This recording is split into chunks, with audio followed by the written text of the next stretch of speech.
Hi friends, लगातार resume भेज रहे हैं, कंसल्टेंसी को भी भेज रहे हैं, कोचिंग को भी भेज रहे हैं, लेकिन कोई भी रेस्पॉन्स आपको आ ही नहीं रहा।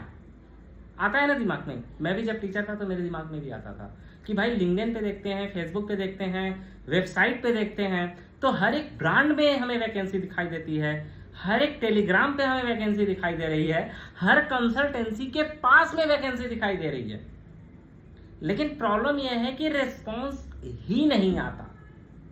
खासकर मई से लेकर के सितंबर तक में अगर हम देखें तो कुछ पार्ट एज अ टीचर आपको जानना चाहिए वैकेंसी के बारे में। सबसे पहला, जनरली मैं मंथ वाइज डिवाइड करके बताऊंगा आपको कि हाँ इस मंथ में ऐसा होता है, इस मंथ में ऐसा होता है।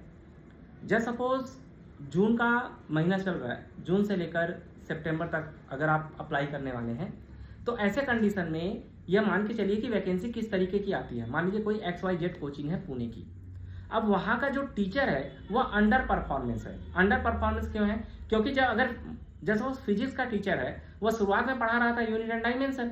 अब यूनिट एंड डायमेंशन पढ़ाया उसने 25 दिन में है, अगस्त सितंबर तक आते आते चल रहा है यहाँ पर law of motion, work power energy, और इसके साथ साथ उसमें स्यूडो फोर्स लग रहा है, पता नहीं क्या क्या फोर्स लग रहा है। अब बच्चों को नहीं समझ में आएगा क्योंकि हाफ ईयरली का प्रेशर आ चुका है बच्चों के ऊपर।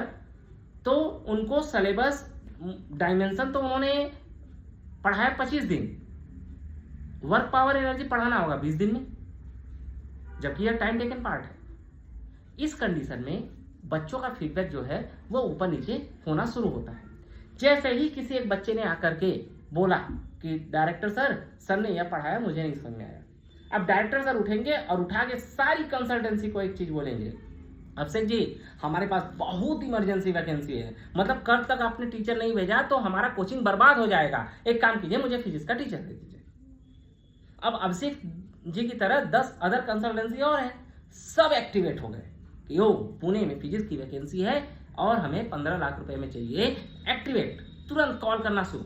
अब कॉल करना शुरू किया, पता चला 3-4 दिन के अंदर कि अगर टीचर को हमने निकाल दिया तो 10 बच्चे फेवर में हैं, 20 बच्चे अगेंस्ट में हैं, या फिर 5 बच्चे अगेंस्ट में हैं, हमारा कोचिंग हो जाएगा अनस्टेबल। उसके बाद टीचर भी आता है और बातचीत करता है कि एक काम करता हूँ सर, मैं क्लास में गाना गाना शुरू कर देता हूँ, आजकल तो यह भी ट्रेंड है, पहले के टीचर ऐसा नहीं करते। तो इस तरीके से करके वो फिर से अपनी जो सिस्टम है उसको मैनेज कर लेता है। अगेन अब हमारे पास क्या आता है? Vacancy close. मतलब आपने पुणे के लिए अप्लाई किया, हमने पुणे के लिए CV भेजा, फाइनली कोचिंग से अपडेट आया वैकेंसी क्लोज। तो भाई अब यह बताइए, इसमें कंसल्टेंसी की कोई गलती है? नहीं। इसमें टीचर की कोई गलती है? बिल्कुल भी नहीं। सेकंड पार्ट पे आते हैं। क्या होता है कि मान लीजिए आपने पुणे में मेरे थ्रू अप्लाई किया, XYZ कंसल्टेंसी के लिए अप्लाई किया। अब इस बार वैकेंसी जो थी वो जेन्युइन थी, ओके। आपके पास पुणे से कॉल आ गया, लेकिन आपको पता नहीं कि अब शेख दुबे की तरफ से आया है या फलाने कंसल्टेंसी की या ढकाने कंसल्टेंसी से। आपने अपना बात किया, प्रोसेस किया, आप रिजेक्ट हो गए।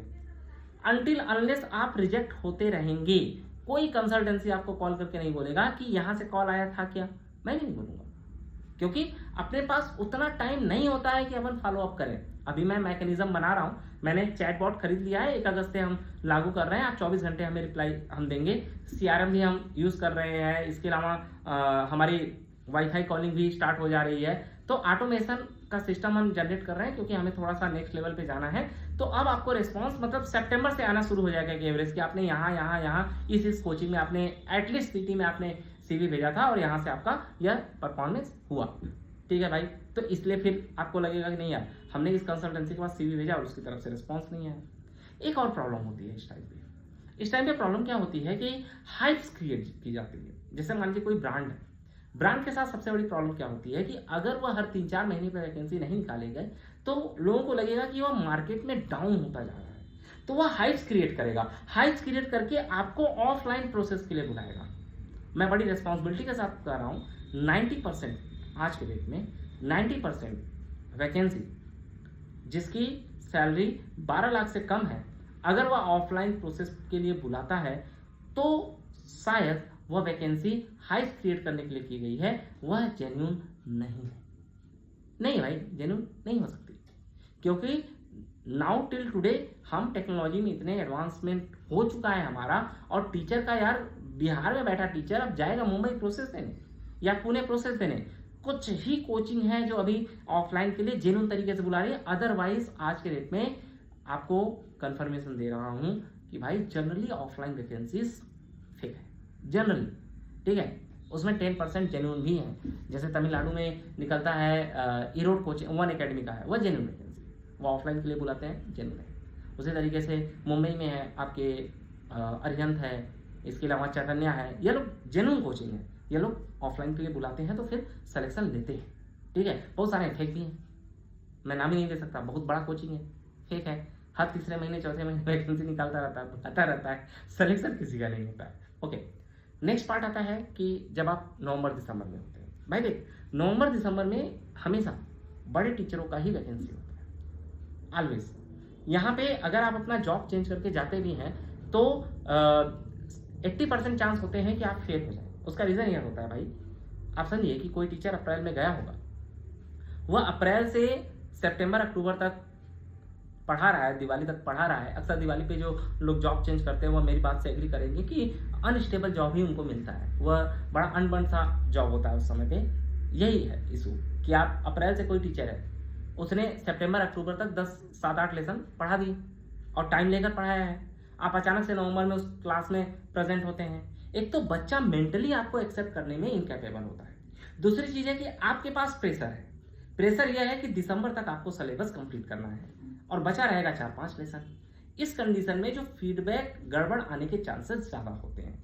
इसीलिए जनरली इस टाइम पीरियड पे जो बड़े टीचर हैं ना, उनकी वैकेंसी होती है 40 लाख, 50 लाख, 60 लाख। जैसे अभी आप जुलाई में क्या देख रहे होंगे, एक ट्रेंड देखिएगा, किसी भी कंसल्टेंसी का आप टेलीग्राम या व्हाट्सएप चैनल उठाइएगा, आपको जुलाई से पहले जो वैकेंसी थी 15 लाख, 16 लाख, 17 लाख, 18 लाख, जुलाई में वही वैकेंसी दिखेगी 30 लाख, 35 लाख, 25 लाख। इवन मेरे पास फिजिक्स में अभी कोई 20 लाख से कम की वैकेंसी नहीं है फॉर द जुलाई मंथ। तो इस टाइम पे ना थोड़ी वैकेंसी हाई होती है, क्योंकि यहाँ पे एक ऐसा टीचर चाहिए होता है ना जो जाए और तहलका मचा के रख दे, और तहलका नाच गाना से आप एक हफ्ते मचा सकते हैं। ओवरऑल यह पार्ट आ जाता है टीचिंग के। अब मैं आता हूँ सर जनवरी फरवरी में। देखिए भाई, फरवरी में कभी भी वैकेंसी होती ही नहीं अपने लाइफ में, अगर आप टीचिंग फील्ड में हैं। हमेशा याद रखिएगा, चाहे आप स्कूल में हैं चाहे आप कोचिंग में हैं, जनवरी फरवरी में जॉब छोड़िएगा ही मत, अनटिल अनलेस वो बहुत ज़्यादा ही ऐसा हो जाए कि नहीं यार अब ना का ना हो जाना है। आप जॉब को क्विट कीजिएगा ही मत इस टाइम पे। अगर इस टाइम पे क्विट करते हैं तो आप तैयार रहिए जॉबलेस बैठने के लिए। अब ब्रांड कोचिंग क्या करती है सर? ब्रांड कोचिंग का ना, अब मैं चाहता तो हूँ कि नाम ले लूँ, लेकिन अब उनसे मेरा लीगल एग्रीमेंट है, मैं उनको टीचर देता हूँ, इसलिए मैं नाम नहीं ले सकता।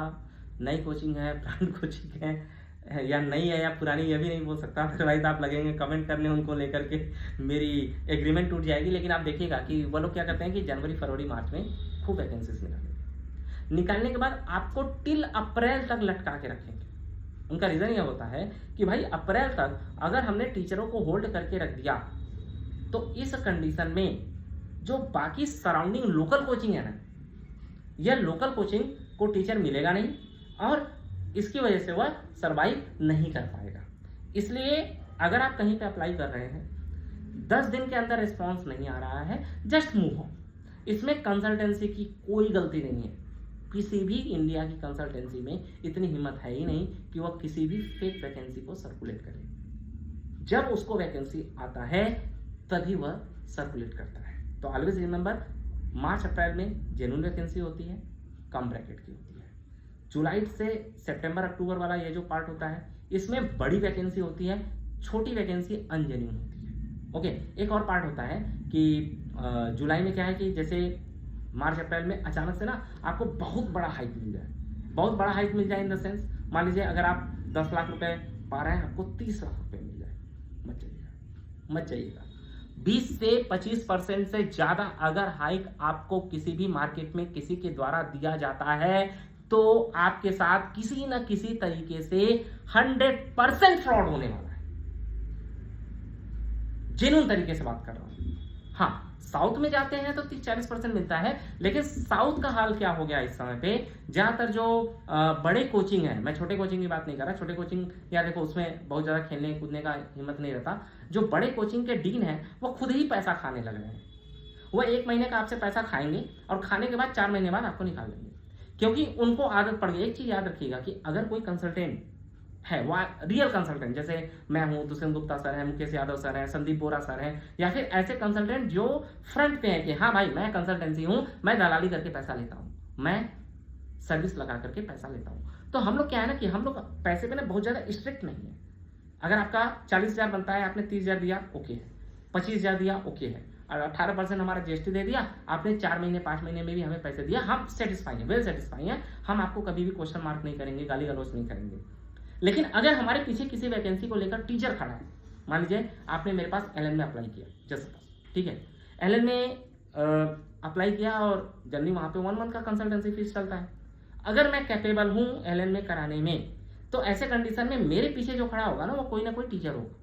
अब वो टीचर 1 महीने की कंसल्टेंसी फीस में 1 पैसा कम नहीं करेगा, वो सीधे बोलता रहेगा कि अभिषेक जी अगर ना देना तो आप एक काम करो, निकलवा दो, मैं बताता हूँ कैसे निकलवाया जाता है, मैं बताता हूँ इसका किस तरीके से फीडबैक खराब किया जाता है। इसी तरीके से छोटे कोचिंग में भी अगर कोई टीचर कंसल्टेंसी खा रहा है बीच में, तो आप ये याद रखिएगा कि वह किसी भी तरीके से जेन्युइन, वह बाहर दिखाते हैं लोग कि मैं दलाली का पैसा नहीं खाता, ये बाहर दिखाते हैं। मेरे एक बहुत अच्छे मित्र हैं, मैं उनका नाम लेना चाहूंगा, शशिकांत सर हैं, बायो फैकल्टी थे रेजोनेंस मुजफ्फरनगर में। तो मुझसे क्या करते थे कि बेटा मैं दलाली का पैसा नहीं लूंगा, बड़े भाई हैं मेरे, मैं उनसे लड़ता भी हूँ और हमारे अच्छे संबंध भी हैं। अब मैं देख रहा हूँ कि वो खुद ही अपना कंसल्टेंसी रन कर रहे हैं, ठीक है। वो मुझे लास्ट टाइम तो मैं कभी भी दलाली का पैसा नहीं लेता। माउंट लिट्रा पब्लिक स्कूल है, बुद्धादेव पब्लिक स्कूल जाजपुर में, वहाँ पे मैंने भेजा तो उन्होंने केमिस्ट्री का टीचर लगवाया, तो मैंने उसके बदले उनसे 20,000 रुपये लिए कि सर आपने इसका लगाया, दिया, उन्होंने दे दिया।